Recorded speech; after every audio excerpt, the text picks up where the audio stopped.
हूं मोहम्मद अहमद काजमी, ले रहा हूं आपका पसंदीदा कार्यक्रम आपके रूबरू। आज कोरोना वायरस की वजह से ऐसे हालात हैं कि एक साथ मिल भी नहीं पा रहे, सोशल डिस्टेंसिंग का वक्त है, और जो जिस शहर में जहां भी है वो कहीं दूसरी जगह जाने की हालत में नहीं है, पाबंदियां हैं और अपनी सेहत का भी ख्याल सभी को करना है। ऐसे हालात में मीडिया स्टार वर्ल्ड कोशिश कर रहा है कि आप तक मुख्तलिफ खबरें और इंटरव्यू की भी मैं कोशिश कर रहा हूं। मेरे साथ इस वक्त हैं वदूद साजिद साहब, वरिष्ठ पत्रकार हैं जो दिल्ली से बाहर हैं इस वक्त। वदूद साजिद साहब, आपका वेलकम है मीडिया स्टार वर्ल्ड में। आप बताइए कि ये नए किस्म की जिंदगी, नए किस्म के हालात में रहना आपको कैसा लग रहा है, और इस सब सीक्वेंस में आप क्या देख रहे हैं जो ये कोविड-19 या कोरोना वायरस जिसे कहा जा रहा है, इसमें मुल्क के अंदर जिस तरह से इसको हैंडल किया जा रहा है, उसके बारे में आपकी क्या राय है? नहीं, काजमी साहब, आपने दो सवाल किए हैं। मैं जवाब देता हूँ कि एक तो ये कि ये बिल्कुल नई सिचुएशन है, और जो हमारी जनरेशन है और जो हमारे बाद की जनरेशन है और जो हमसे पहली जनरेशन है, ये तीनों जनरेशन्स के लिए बहुत ही नई सिचुएशन है। ऐसा कभी नहीं हुआ, शायद पहली बार हुआ कि हर चीज जो है वो रुक गई है। तो लेकिन बहरहाल सेहत बहुत ज्यादा जरूरी है, और जो खतरात हैं वो बहुत ही भयानक और डराने वाले हैं। तो ऐसे में कोप अप करना पड़ेगा, और जो इंस्ट्रक्शंस हैं गवर्नमेंट की उनको फॉलो करना पड़ेगा। ये तो आपके एक सवाल का जवाब हुआ। दूसरा, आपने बहुत ही इंपॉर्टेंट सवाल किया कि हुकूमत ने किस तरह से कदम उठाए, कहाँ क्या कमी रही। तो मैं आपको बहुत ही डिटेल में आपसे बताना चाहता हूँ कि ये कोई सिचुएशन अचानक पैदा नहीं हुई। चीन में जो एक जगह है वुहान, जो ग्राउंड जीरो है इस कोरोना वायरस का, जहां से ये शुरू हुआ, वहां तो ये बहुत पहले शुरू हो गया था, दिसंबर में ही। और हमने क्या किया, हमारी हुकूमत ने, कि 2-3 फ्लाइट लगाकर और वहां से अपने स्टूडेंट्स को और बिजनेसमैन को बुलवा लिया। उनकी तादाद 1000 से ऊपर थी। उनका चेकअप भी हुआ, उनमें से ज्यादातर नेगेटिव निकले। लेकिन डॉक्टर्स ये बताते हैं कि जरूरी नहीं है कि फौरन पता चल जाए। जो इफेक्टेड एरिया से आ रहा है उसको आप चेक करें और फौरन पता भी चल जाए, ऐसा जरूरी नहीं है। वो उसके जो अलामतें हैं वो बाद में भी सिम्टम्स जाहिर हो सकते हैं। तो जाहिर है कि हिंदुस्तान में उन्हीं से फैला। लेकिन यहाँ जनवरी में पहला केस आ गया था। तो जनवरी में आपने कोई प्रिवेंटिव एक्सरसाइज नहीं की, या विजिबल प्रिवेंटिव एक्सरसाइज नहीं की, या पूरी कंट्री को उसमें आपने कॉन्फिडेंस में लूप में नहीं लिया। यहाँ तक के फरवरी में ये और बढ़ा। फरवरी में आपने कोई प्रिवेंटिव मेजर्स नहीं किए। राहुल गांधी ने 2 फरवरी को खुले तौर पर हुकूमत से कहा कि आप प्रिवेंटिव मेजर्स लीजिए, एक्सरसाइज कीजिए। लेकिन आपने ना तो एक्सरसाइज की, ना आपने अपोजिशन को साथ लिया। ये टाइम ऐसा था, एक समय ऐसा था कि इसमें सबको साथ होके चलना था। लेकिन सरकार की तरफ से ऐसी कोई कोशिश नजर नहीं आई कि जिसमें अपोजिशन को इस भयानक घड़ी में साथ लिया जाता। उसके बाद जब स्थिति बहुत ही बिगड़ गई, यानी इटली जो दूसरे नंबर पर है मेडिकल केयर के मामले में, वहां बहुत बुरी दशा हो गई। चीन से भी ज्यादा खराब हालत हो गई। तो तब भी हमने कोई सबक नहीं लिया, और मार्च के शुरू में हमने कुछ नहीं किया। अचानक जो लॉकडाउन का ऐलान हुआ, हमारे प्रधानमंत्री ने किया, वो 21 दिन का एकदम कर दिया। उनसे तो अच्छे यूपी के चीफ मिनिस्टर रहे, उन्होंने 2 मरतबा किया और 2-2 दिन का किया। या दिल्ली के चीफ मिनिस्टर रहे, उन्होंने 31 मार्च तक का किया। तो उससे क्या होता है कि लोगों को संभलने का मौका मिल जाता है, और जो लोग अपने शहरों से दूर गए हुए हैं उनको अपने शहरों को वापस जाने का मौका मिल जाता है। प्रधानमंत्री ने जो 21 दिन का लॉकडाउन किया, उसमें जो सबसे बड़ी मार पड़ी वो मजदूरों पर पड़ी, बिजनेसमैन पर पड़ी जो अपने शहर से दूसरे शहर गए हुए थे, रिक्शा वालों पर पड़ी, स्टूडेंट्स पर पड़ी। तो ये जो क्लास है जिसका मैंने जिक्र किया, स्टूडेंट्स, लेबर, ये ऐसा होता है कि इनके पास पैसे नहीं होते हैं, इनके पास रोज इनको खाना या तो बनाना होता है या कहीं से लेना होता है। तो ऐसी स्थिति में वो लोग बहुत परेशान हो गए। अब आप मैं इस नतीजे पर पहुंचा हूं कि ये जो लॉकडाउन हुआ है 21 डेज का, हालांकि ये बहुत जरूरी है, और हमें सबको इसको फॉलो ही करना चाहिए। लेकिन जिस तरह से इसको किया गया, मुझे लग रहा है कि ये नोटबंदी से भी ज्यादा खतरनाक है। और अब जी इसके आप जो इसकी बैक स्टोरीज आएंगी, पता चलेगा कि नोटबंदी से भी ज्यादा बड़ा नुकसान हमारी कंट्री को हो गया है। अब मैं आपको एक दूसरी बात बताना चाहता हूं कि देश में जो सबसे ज्यादा इफेक्टेड स्टेट है वो है केरला। जी वहां 87 केसेस आ चुके हैं। वहां की गवर्नमेंट ने इसको बड़ी तेजी के साथ कंट्रोल किया और 20,000 करोड़ का एक पैकेज दिया। लेकिन पूरे मुल्क में जहां 500 से ज्यादा केसेस आ चुके हैं और 10 मौतें हो चुकी हैं, हमारे प्रधानमंत्री ने 15,000 करोड़ का पैकेज दिया। तो एक बहुत ही हास्यास्पद किस्म की बात है। जो सबसे कम जहां केसेस आए हैं वो नॉर्थ ईस्ट के स्टेट्स हैं और पुडुचेरी है। वहां एक केस आया, एक एक केस आया है। और दिल्ली में 29 केसेस आए। इसी तरह से केरला के बाद जो सबसे ज्यादा केसेस आए हैं वो आए हैं गुजरात में और महाराष्ट्र में 86 और गुजरात में 32। अब आप देखिए कि इन जनवरी से हमें समझ जाना चाहिए था, हम नहीं संभले। जनवरी में सिर्फ एक केस आया था और आज जब हम आपसे बात कर रहे हैं 500 से ऊपर केसेस आ चुके हैं। जनवरी में एक भी मौत नहीं हुई थी, आज 10 मौतें हो चुकी हैं। हम नहीं संभले। अब इस वक्त पोजीशन ये है कि हवाई अड्डे बंद हैं, ट्रेनें बंद हैं, पब्लिक ट्रांसपोर्ट बंद है, आवाजाही बंद है, कर्फ्यू से ज्यादा बुरी स्थिति है। तो जो मजदूर जहां था वो फंस गया है। अब जो जो मजदूर फैक्ट्री में काम करते थे, फैक्ट्रियों ने ताला लगा दिया है, मालिक भाग गया है। अब ये मजदूर कहाँ जाएं? आज ही मैंने देखा कि बहुत सारे मजदूर बहुत दूर से चले आ रहे हैं पैदल। एक छोटा सा बच्चा भी है उनकी गोद में। पुलिस भी मदद नहीं कर सकती। जाहिर है कि पुलिस के अपनी प्रोटोकॉल और मैंडेट्स हैं। पुलिस कहती है कि हम लॉ एंड ऑर्डर के लिए हैं, हम इस तरह की सर्विसेज के लिए नहीं है। तो उसका उसका ख्याल नहीं रखा गया। अब आपको मैं एक बात और बताता हूं जो कहीं आप नहीं पाएंगे कि जनवरी में हम नहीं संभले, फरवरी में हम नहीं संभले, लेकिन मार्च में एक इतना बड़ा इशारा हमारी अपनी कोर्ट ने दे दिया था। सुप्रीम कोर्ट ने पाबंदी लगा दी थी कि बहुत ज्यादा वकील ना आए, जिनकी तबीयत खराब है वो बिल्कुल ना आए, जिनको खांसी आ रही है वो भी ना आए। और उसके बाद जो लिमिट कर दी गई सुनवाई को, वीडियो कॉन्फ्रेंसिंग के जरिए हमारी सुप्रीम कोर्ट जो है सुनवाई कर रही है, उस पर भी हमें ख्याल नहीं आया और हम नहीं समझे। हम काहे में लगे रहे। हमने मूर्तियां बनाई 3,500 करोड़ की, जबकि हमारे मुल्क में सिर्फ 35,000 वेंटिलेटर्स हैं और आबादी कितनी है? 133 करोड़। इटली की बात करें तो इटली में दुनिया में दूसरे नंबर पर उसकी मेडिकल केयर है, जबकि वहां सिर्फ 6 करोड़ की आबादी है। उसके बावजूद वो लोग कंट्रोल नहीं कर पाए और चीन से ज्यादा वहां कैजुअलिटीज हो गई।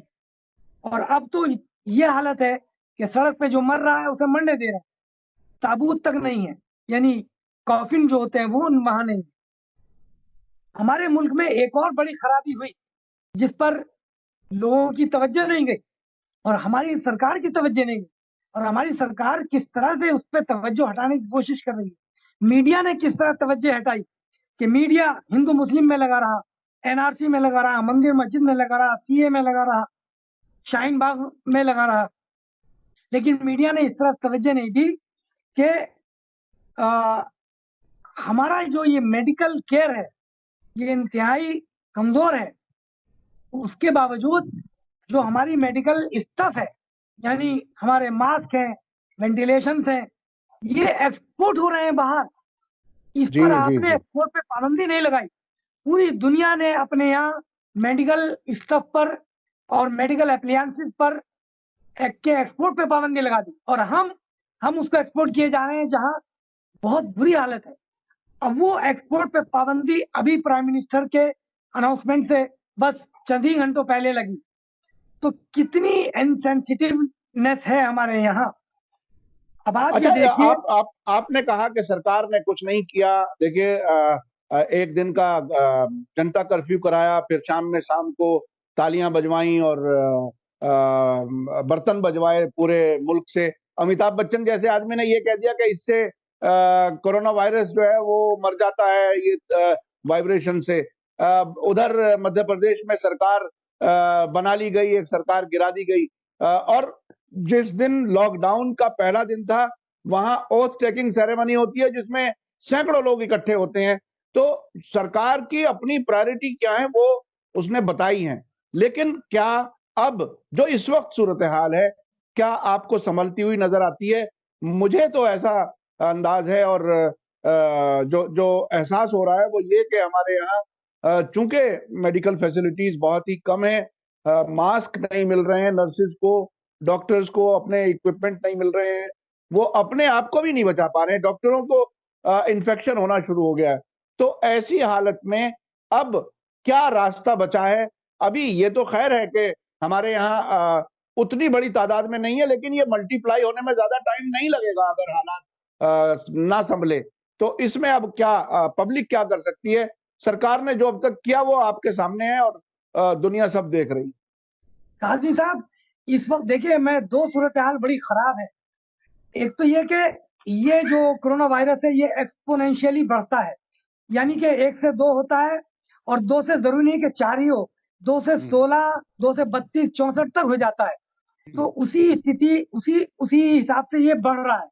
लेकिन एक अच्छी बात ये है कि यहाँ उसकी तेजी के साथ नहीं बढ़ रहा है, बल्कि कभी कभी लगता है कि अब घट रहा है। जैसे नहीं, कुछ परसों जो लोगों केस, का कहना है कि हमारे यहाँ टेस्ट की फैसिलिटी नहीं है साहब, इसलिए सही जी हाँ, नंबर नहीं आ रहा है। ये जो जी हाँ, नंबर हमारे बताया जा टेस्ट, रहा है सरकार की तरफ से, वो बिल्कुल बहुत लोग इस पर भरोसा नहीं कर रहे, क्योंकि टेस्ट नहीं काजी हो साहब, पा रहे हैं। जो जिस जो लेवल सर, पर टेस्ट होना चाहिए, दूसरे मुल्कों में एक एक दिन में 10-10 हजार और 20-20 हजार टेस्ट हो रहे हैं, हमारे यहाँ वो सब नहीं हो रहा है। इसलिए हो नहीं, सकता है हमारे सही यहाँ वो तादाद टेस्ट ना आई नहीं हो हो। सकते। हमारे यहाँ इतने टेस्ट नहीं हो सकते। वजह उसकी है कि एक तो हमारे यहाँ मेडिकल फैसिलिटी उतनी नहीं है, हमारे यहाँ मेडिकल इंफ्रास्ट्रक्चर उतना नहीं है। मैं फिर इसीलिए जो कह रहा हूं कि ये फिगर शायद काबिले एतमाद नहीं है, भरोसा नहीं किया जा सकता। ये ये फिगर इसलिए भी भरोसा नहीं किया जा सकता कि जो मीडिया है वो भी इस वक्त ऐसे ही तत्वों का साथ दे रहा है जो तत्व छुपाना चाहते हैं सही सूरत हाल को। तो जी। अगर मीडिया उनका साथ देगा तो सही सूरत हाल हमारे सामने नहीं आएगी। हो सकता है कि आज हम बात कर रहे हो कि 500 से ऊपर हमारे यहाँ मरीज पाए गए हैं, हो सकता है कि ये 5,000 तक पहुंच गए हो। लेकिन बिल्कुल बहरहाल बिल्कुल। हमें हमें पैनिक नहीं होना, हमें अफवाहें नहीं उड़ानी, और हमें इस वक्त सरकार का साथ देना है। चूंकि सरकार का साथ देने का ये मतलब नहीं है कि सरकार से जो भूल चूक हुई उसको हम एंडोर्स कर रहे हैं, बल्कि इसका मतलब ये होता है कि जो भूल चूक हुई उसका नुकसान जो होना था वो हो गया, लेकिन अब उसका नुकसान ना बढ़े, और सरकार जो इंस्ट्रक्शन दे रही है उनको हम फॉलो करें। फॉर एग्जाम्पल, जो इबादत गाहें हैं उनमें हमें एहतियात करनी चाहिए। इबादत गांव में नहीं जाना चाहिए, अपने घर पे बैठ के इबादत करनी चाहिए। और हो ये रहा है कि पुलिस बजाय इसके कि लोगों को सेंसिटाइज करे और उनको लोगों को अपने घरों में रहने के लिए बाध्य करे, पुलिस ये कर रही है कि इबादत गाहों के बाहर जा रही है और जो वहाँ के पुजारी और इमाम है उनके खिलाफ एफआईआर कर रही है। तो मुझे बड़ा अजीब सा लगता है कि जो एक इमाम है वो नमाज पढ़ा रहा है और आम नमाजी वहां नहीं आ रहे हैं, तो 3 लोग नमाज पढ़ रहे हैं, उनके खिलाफ एफआईआर करने में इतनी जल्दी। लेकिन पिछले दिनों दिल्ली में जो फसाद हुआ और वो किस वजह से हुआ, उसके जिन लोगों ने हेट स्पीचेस दी उनके खिलाफ आज तक एफआईआर नहीं हुई है। ये मौका इस बात के कहने का नहीं है, लेकिन ये मैं इसलिए कह रहा हूं कि जो हमारी इन्फोर्समेंट एजेंसीज हैं उनकी सेंसिटिविटी का ये हाल है। अब तो बहरहाल हमें एक एक आदमी को सेंसिटिव होना पड़ेगा और सरकार का साथ देना होगा। सरकार जो इंस्ट्रक्शन दे रही है उनको फॉलो करना होगा, हमें घर में रहना होगा। एक बात मैं आपके माध्यम से और कहना चाहता हूं जो और लोग शायद नहीं कह पा रहे हैं, वो ये है कि जो वेल ऑफ हैं और जिनकी हालत अच्छी है और जिनके घर पे राशन है, वो तो अपने घर पे कैद रहे ही, बाहर ना निकले। लेकिन जो आसपास में उनके ऐसे लोग हैं कि जो जिनके घर में राशन नहीं है या जो मजदूरी करते थे और अब उनकी मजदूरी अचानक खत्म हो गई है। काजमी साहब, बहुत से लोग ऐसे हैं कि जो नौकरियां करते थे और जी कंपनियों जी ने बिल्कुल। उनको अचानक निकाल दिया है। तो मैं सरकार से भी गुजारिश करूंगा कि उनका कुछ ख्याल रखा जाए। अभी मैं देख रहा था जो फाइनेंस मिनिस्टर है सीतारमन, जी। निर्मला सीतारमन, और जो उनके डिप्टी हैं अनुराग ठाकुर, उन्होंने कुछ 31,000 करोड़ का कोई पैकेज सरकार का बताया है। लेकिन ये भी बहुत कम है 31,000 करोड़ का पैकेज, इसलिए कि हमारे जो देश में बताया जाता है कि 20 लाख से ज्यादा मजदूर हैं, लेकिन मेरा ख्याल है कि 20 करोड़ से ज्यादा है। तो उनके लिए कोई बहुत बड़ा पैकेज प्रधानमंत्री को फौरी तौर पर अनाउंस करना पड़ेगा, और पैकेज से ज्यादा ये बताना पड़ेगा देश को कि आपने, आपका मॉडस ऑपरेंडी क्या है, यानी अरे आपने साहब, क्या वो एक्स तरीका। ग्रेशिया अमाउंट बताया है बूढ़े लोगों के लिए, दिव्यांगों के लिए, 1,000 रुपया 3 महीने के अंदर, वो भी 2 किस्तों में। यानी एक एक ये बहुत किस्त कम है, 500 रुपए की 2 बार में मिलेगी। इस किस्म ये की। बहुत कम है। और ये काजमी साहब ऐसा है कि ना ही दे तो अच्छा है। आप 1,500 रुपए देकर आप गरीब आदमी को जलील कर रहे हैं, उसकी जो रही सही इज्जत है वो भी जा रही है। दूसरी बात ये है कि इस वक्त बैंकों का बुरा हाल है। दिव्यांग बैंक तक कैसे जाएगा, कैसे वो निकाल के लाएगा? आप कम से कम दिव्यांग को तो उसके घर तक पहुंचाने का इंतजाम करिए। और स्टेट्स में और डिस्ट्रिक्ट्स में दिव्यांग की पूरी पूरी लिस्ट है डिस्ट्रिक्ट मजिस्ट्रेट्स के पास। कोशिश कीजिए कि आप उनके घर पहुंचे। आप उनको एटीएम तक बुलाएंगे, 500 रुपए के लिए वो एटीएम तक जाएगा, तो ये उसकी बेइज्जती है, और ये बहुत कम है। इस वक्त तो अगर सरकार 1 लाख करोड़ का भी कोई बजट इस सिलसिले में पास करे तो वो भी कम है। और आप क्यों नहीं कर सकते ऐसा? बैंक आपके तबाह हो रहे हैं। रिजर्व बैंक नहीं, ऑफ वो तो इंडिया से आप, लाखों करोड़ का तो काम तब होता है जब मालिया और इस तरह के लोग पैसा लेकर के भाग जाते हैं। वो इतनी बड़ी बड़ी रकम लेकर के भाग जाते हैं जिसमें जीरो गिनना मुश्किल हो जाएगा। उस तरह के लोगों को आजाद छोड़ दिया जाता है, और आम आदमी जो भूखा है उसको 500 रुपए दिखाए जाते हैं। वो बहुत बहुत ही एक तरह से शर्मनाक है। और नहीं, जिस हमारी तरह से हमारी हालात हैं वो बहरहाल। हमारी गवर्नमेंट, काफी साहब हमारी गवर्नमेंट ने पिछले दिनों 3 lakh crore reserve bank of India से लिया है। सवाल यह है कि देश को बताया कि ये कहाँ गया पैसा, ये आपने किस इस्तेमाल में लिया। और आपने एक सवाल, एक जिक्र किया था कि ऐसी इंसेंसिटिविटी इस समय भी, कि आप मध्य प्रदेश में आप सरकार बना रहे हैं। अरे भाई, आप गवर्नर राज लगा देते, उसी में आप काम चला लेते, आप अपनी सरकार बाद में बना लेते। आप इकट्ठे हो रहे हैं, और एक डिस्ट्रिक्ट मजिस्ट्रेट है और एसएसपी ऐसा है कि जो प्रधानमंत्री के कहने पे थालियां बजाता फिर रहा है, जलूस निकाल रहा है, उसके खिलाफ कोई कार्रवाई नहीं। और यूपी के चीफ मिनिस्टर अयोध्या जाते हैं, वहां रामलला की मूर्ति को हस्तांतरित करते हैं, उनके खिलाफ कोई कार्रवाई नहीं, उनके खिलाफ 144 नहीं, उनके खिलाफ कर्फ्यू नहीं। और बीमारी क्या उन्हें नहीं लग सकती, जो इतनी सरयू के किनारे पे आप लोगों को जमा कर रहे हैं? तो ये देखिए, सरकार खुद बहुत इंसेंसिटिव किस्म के स्टेप्स ले रही है, और पब्लिक से उम्मीद करती है कि पब्लिक घरों में बंद हो जाए। मैं कहता हूं कि हमें घरों में बंद रहना चाहिए। ये सरकार अपने लिए नहीं कर रही, ये हमारे फायदे के लिए है, और दूसरों को इससे बचाने के लिए है। लेकिन जिस तरह पब्लिक जो होती है, वो अपने सरकार को और सरकार के मुखिया को देखकर उसके पीछे चलती है। आपने देखा कि तालियां बजाने के लिए कहा, तो बहुत से ऐसे इलाकों में भी थालियां बज गई जहां लोग इसको अपने अपनी मान्यता और आस्था के खिलाफ समझते थे। लेकिन चूंकि प्रधानमंत्री ने कहा था, डॉक्टरों की जो है उनकी हिम्मत बढ़ानी थी, तो सब ने थालियां बजाई। लेकिन जब आप ऐसे जो जो इंसेंसिटिव, जो जो जो सियासत को जरा नजदीक से जानते हैं कुछ लोगों का तो कहना है कि ये थालियां और तालियां बजवा करके ये देखा गया है कि हमारी पार्टी बीजेपी के सपोर्टर्स कितने हैं। इस तरह से भी लोग इसको महसूस कर रहे हैं। इसमें कहीं कोई वायरस खत्म हो जाएगा, या डॉक्टर्स को भी क्या कुछ। असल में डॉक्टर्स की सिर्फ आप ये तारीफ करके तालियां बजाने के अलावा अगर आप उनको सही से मास्क दे देते, सही से उनको फैसिलिटीज दे देते, जो सेफ्टी गियर जिसे कहते हैं वो पूरा उनको मिल जाता, वो शायद कहीं ज्यादा जरूरी और बेहतर होता। तो अब काजमी साहब, काजमी साहब देखिए, आपने एक बात जिक्र की।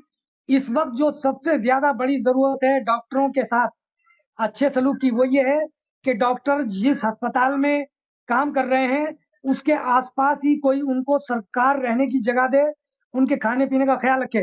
क्योंकि ऐसी रिपोर्टें आनी शुरू हो गई हैं कि डॉक्टर्स जहां किराए पर रहते हैं उनके मकान मालिक, लैंडलॉर्ड उनको बाहर निकाल रहे हैं, उनके साथ अच्छा सलूक नहीं कर रहे हैं। दिल्ली के चीफ मिनिस्टर ने चेतावनी दी है ऐसे लोगों को। तो ये सरकार को चाहिए कि हॉस्पिटल के आसपास उन डॉक्टरों को रखें, उनकी केयर ज्यादा करें, क्योंकि वो जी हमारी केयर कर रहे हैं। डॉक्टर्स ही हैं जो फ्रंट पे आकर हमें बचा रहे हैं, और बहुत से डॉक्टर तो संक्रमण का शिकार हो गए हैं। एक डॉक्टर की तो मौत हो गई है, जिनका जी नाम डॉक्टर उसामा है। तो सरकार बहुत ही ढीले ढाले कदम उठा रही है। और आपने सही कहा कि तालियां बजवाकर ये चेक किया गया है कि अभी भी अगर हम कुछ करना चाहें तो क्या हो सकता है। और मैं इसको जोड़ूंगा ईस्ट दिल्ली के राइट से, कि जहां दिन में कपिल मिश्रा कहता है कि हम 3 दिन की मोहलत दे रहे हैं, लेकिन उसी दिन रात को फसाद हो जाता है।